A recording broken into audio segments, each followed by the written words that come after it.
Now to the rise of Wrexham FC. 4 years ago, Hollywood stars Ryan Reynolds and Rob McElhenney decided to buy a struggling football team in a small town in North Wales. It was their mission to make the 160-year-old club flourish again. And it's been climbing up the league rankings ever since. You can watch their success behind the scenes in the docuseries Welcome to Wrexham. For more on this remarkable story, the club's executive director Humphrey Kerr and goalkeeper Arthur Okonkwo join Hari Srinivasan. Bianna, thanks. Humphrey Kerr, who is the executive director of the Wrexham Football Club, as well as executive producer of the show Welcome to Wrexham, and Arthur Okonkwo, the starting goalkeeper for the actual team. Thank you both for joining us. And for our fans, fair warning, we might discuss some spoilers. So if you want to know what happens to the team along with the show, be warned. And so, Humphrey, this is a story about a football club really in the middle of Wales, but also a town and so much more. You've kind of been there with Rob McElhenney and Ryan Reynolds, these two big Hollywood stars, as they take over the team a couple of years ago. You've been there kind of from the beginning. How did this come together? Did they say, you know what, we know this guy, he's kind of English, maybe he'd want to work on this football club with us? I mean, basically, yes. Yeah, I had an English passport. I could travel internationally during lockdown. That was one of my many qualifications. Yeah, I worked for Rob as a writer on his Apple TV show Mythic Quest, and was a big football fan, and kind of got teased by him a lot for being a football fan. He was very, if I may say this, very American about it, and was like, "Come on, there's not enough points. Nothing ever happens." You know, he was a big American football and basketball fan. He wanted more end-to-end action, I think. But I won him over slowly but surely. And at the start of lockdown in 2020, I made him watch a documentary called Sunderland Till I Die, which explains kind of very brilliantly the relationship between fans and football clubs in the UK, how much joy we take from our football teams, how much pain we suffer because of them, all those things. And in typical Rob, slightly crazy fashion, he was like, "We should do this. We should buy a soccer team and turn it into a documentary." But whereas Sunderland Till I Die is about a team that is kind of on the decline at that stage, they've since recovered, thankfully. He was like, "We should do one about a club on the up. Why don't we start at the bottom and see if we can take one all the way to the top?" And so far, so good. How did you guys find Wrexham and say, okay, this is going to be an opportunity? Because that town in like the first season, what you've watched is that the town was a little resistant to these Hollywood outsiders coming in and thinking they know what they can do. Sure. Yeah. Well, I mean, Wrexham had a fantastic history. You know, it was a club that historically had played, you know, in the second tier of English football. They'd played in Europe and had all sorts of extraordinary footballing adventures. Third oldest professional club in the world. But yeah, Wrexham had hit tough times, and we had very unscrupulous owners in the past who'd really used the football club as a means of enriching themselves rather than being good stewards of it. And so yeah, when we came in, I think probably people were a bit like, "Why on earth is the bloke from It's Always Sunny in Philadelphia and the man from Just Friends?" That's how I think of Ryan. That's my favorite Ryan Reynolds movie, rather than all this recent Marvel stuff. What are they doing here? Are their intentions correct? But fortunately, I think we were able to kind of allay those concerns early on, because what's great is it's very easy to present yourself as a good owner if you have the intentions of a good owner. It's hard to pretend to be people who care about the football club. And, I think Arthur will be able to attest as one of our current players. They are people who really care, and they follow every kick of every game, and they really, both of them have caught the bug, and that's very infectious. I think that's a thing that our fans see in them and love about them. So Arthur, had you watched the kind of first season of this show, or did you follow it on social? Or are you just a big Deadpool fan? I mean, I'm assuming that you were lent from this super club named Arsenal, for people who don't know. Did you have to kind of Google where is Wrexham when your agent or your manager called about this opportunity? Yeah, when my agents did tell me about the opportunity, I did have to search where is Wrexham. That's me being honest. I knew they were in the EFL. I think I knew a bit about the club, but I didn't know how well they were doing. And yeah, obviously the owners are so well known, and when they're calling you and you're you're looking at your phone and you're speaking to them. Still feels surreal. So yeah, it's all been an interesting and slightly weird journey. I want to play a clip of Ryan and Rob really talking about the immeasurable kind of good luck that they've had, and also how this has been such a roller coaster journey for them. We're so fortunate that we keep getting really, really lucky. Yes, we have an incredible foundation of people that keep putting us into positions where we can get lucky, but we're getting lucky. The one thing we did do that I think we planned for and hoped for was that sort of symbiotic relationship with the community, the feeling in Wrexham and the club, the high tide raising all boats. There just feels like over the last 4 years, it's been this roller coaster of magic. Humphrey, kind of tell me a little bit about the connection and the impact that this club has had for this town before the docuseries got there and sort of after Rob and Ryan and the revamping of what is Wrexham today. Yeah, well, I mean, Wrexham AFC, the football club, has been really the kind of beating heart of the town. You know, this is as various industries went away, as the coal mining industry went away, the brewing industry went away. You know, we made a lot of steel in Wrexham as well, I think, at one stage. You know, these jobs disappeared, and the thing that kept everybody together was the football club. But you know, the fortunes of the football club declined over decades. We spent 15 years in the National League, which is for the people of Wrexham was a source of great shame. You know, I think they felt like this thing that they loved had fallen into the doldrums of football. So then when we came along and injected, okay, yes, finance, but probably more importantly, hope in a way into this institution and started to get people to come along back in droves and reclaim something that they had kind of lost in themselves. And then, yeah, you know, we did get very lucky in hiring Phil Parkinson, our manager, who, did this extraordinary job of assembling this group of players over the course of a few years, who completely reignited the people of Wrexham's love for the football club. And that brought back, you know, hope and aspiration and excitement. And we've seen this extraordinary transformation, really. Many people told me that when they would go away on business from Wrexham, they go to London, some business meeting, and people say, oh, where are you from? They say, oh, I'm from near Chester. And now people say I'm from Wrexham because they are proud to be from Wrexham. They're excited, it's reignited their passion for being from Wrexham. We're seeing, you know, young people that used to move away to Manchester, Liverpool, London, they want to stay in Wrexham. They want to be part of something that bigger than themselves. And we're so excited to have played even like a small part in that.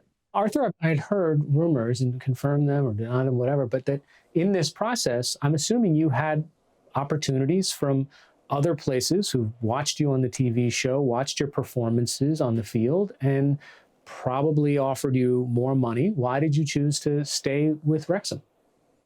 Yeah, you know, there's a lot of rumors and transfer potentials when you're in that situation in the summer. And, you know, sometimes you just have to take a moment and think about what it is that you really want and what you want to do and what's the best move for your career.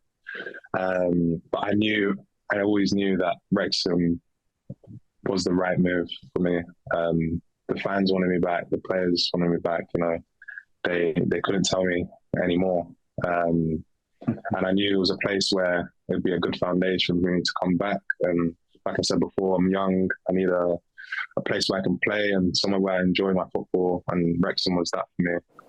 You know, Humphrey, what's interesting is as people from the outside watch the show, you start to connect with some of the players. And now, as you go up into these more competitive levels, what you also see is that as familial as it might be, and as you see, you know, Rob and Ryan's Instagrams, and you see them palling around with some of these players, they're kind of also hanging out with people who might not be continuing on with the club, because there is a pretty hard business side to it, that if you want to become more competitive, you have to be buying or, you know, getting players with greater skill levels to be able to play and perform. Really, the cruelest irony of this whole thing is that the success that these players deliver for the club creates a huge challenge for them in terms of their ability to continue with the club as it goes up through the levels. With Arthur, he's a young player. He's got unbelievable potential. He's already a fantastic player. So, he's someone that I think has a very long future with the club if he so chooses. If we can hold on to him, if he doesn't go and get signed by Real Madrid or one of those scumbags. This summer we said goodbye. We said goodbye to in particular Stephen Fletcher and Mark Howard, who have been. Chomp, as he's known, Mark Howard is someone who's been with us from the National League right the way up. He's had 3 promotions in a row. Fletcher's had 2 promotions with us. And they're not only fantastic players, but they're great people. I mean, a huge basis of the success that we've enjoyed as a club has been the quality of not only the player, but the person that the manager has been able to bring in. And it's brutal. It's really, really tough. I mean, it's such a tight-knit group. It's such a incredible dressing room, as we call it, locker room, as you'd think of it in the States. That character is really the most valuable thing that we've been able to unearth. The individual players, great players, great value in terms of transfer fees and wages and all that sort of stuff. But actually, the thing that has delivered 3 successive promotions, that starts with the people, the characters, the personalities. And so, saying goodbye to those people is very hard. It's very hard.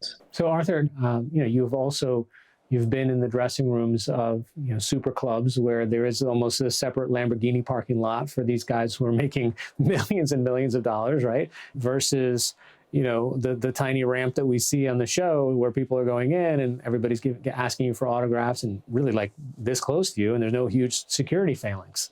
Yeah, I've seen both sides to it. When I was at Arsenal, the season I had with the first team, you literally escorted everywhere you go. You don't see the fans.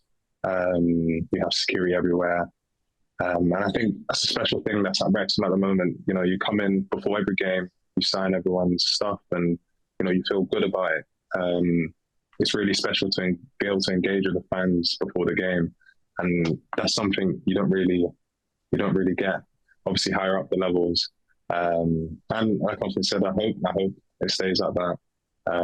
Being able to engage with the fans as much as you can, it's always a special feeling. This man's on fire!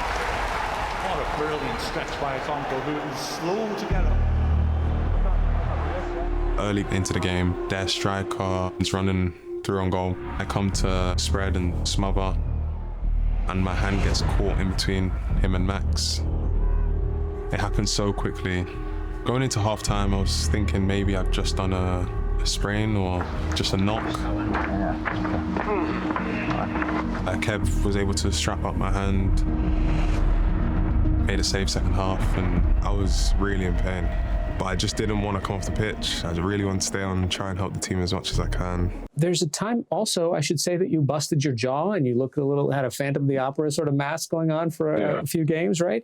But I'm wondering what it is about being an athlete that makes you play through. I mean, playing with a actual broken wrist, even for 2 minutes, must be excruciating. I mean, are you just bathed in adrenaline? Like what's going on in your head that keeps you on the field? Yeah, I think a little bit of it is adrenaline. I think the other part of it is just wanting to stay on the pitch and wanting to win the game, wanting to finish the game. I think, for a goalkeeper, the hardest thing is coming onto the pitch. So I know if I come off, Cal Burton or Chomp is going to have to come in, and I know how that feels. So part of me also thinks about that.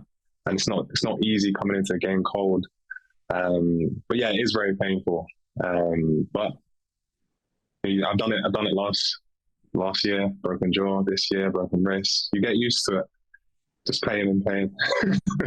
So going into this next league, are you have a different diet? You eating more broccoli? What kind of what kind of new drills are you doing? I mean, because you've watched enough of these games, you've played against some of these people before. You know the caliber of player and how good they are already. So, how do you prepare for that increased intensity?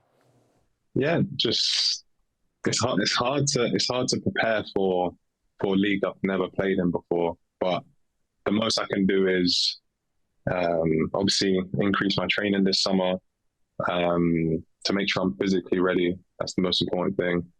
And then, the manager will have plans in place on how we can achieve big things this season and what we need to do, and taking those things on board. I think the biggest thing is adaptation, being able to adapt from League One up to the Championship, because it's a huge shift. And I think, with the manager, the players he brings in, the players we have, I have full confidence going into next season. I was going to say, this summer I'm going to jump out a lot of cupboards to surprise Arthur. Just throw a tennis ball at his face every now and then, just see what happens. Okay, now we know the trick. Got it. You'll catch it. As soon as Arthur will catch it.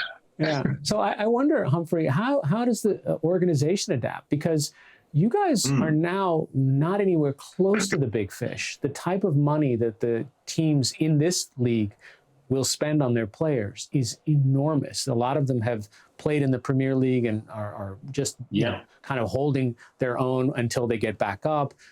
Even some of the first teams that you played have multi-billionaire backing. So I'm not saying money automatically equals greater quality. I'm just saying that this is, how do you compete? Look, I mean, it will be a huge challenge. You're right. I mean, there's as you say, there are a lot of temporarily embarrassed Premier League teams in there. There are teams that, historically have spent most of their life in the top flight.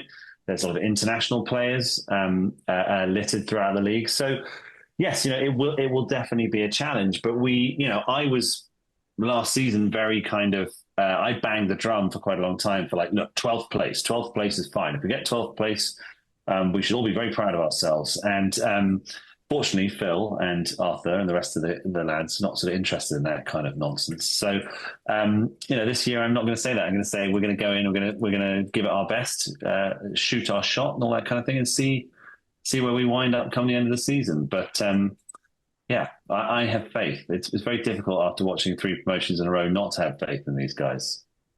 Arthur, what about you? I mean, how do you brace your brain to it? I mean, are you kind of a take it one game at a time guy? Do you have a goal? I said the same thing last year.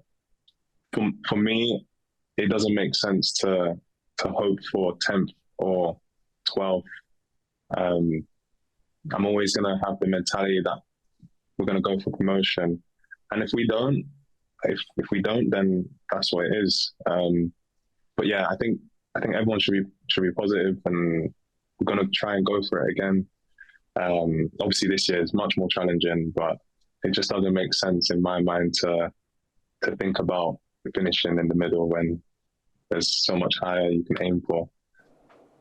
Arthur Okonkwo, head goalkeeper, and Humphrey Kerr, executive director of Wrexham AFC. Thank you both for joining us. Thank you. Thank you. Welcome to Wrexham airs Thursdays on FX, streaming next day on Hulu in the U.S. and Disney Plus in the U.K.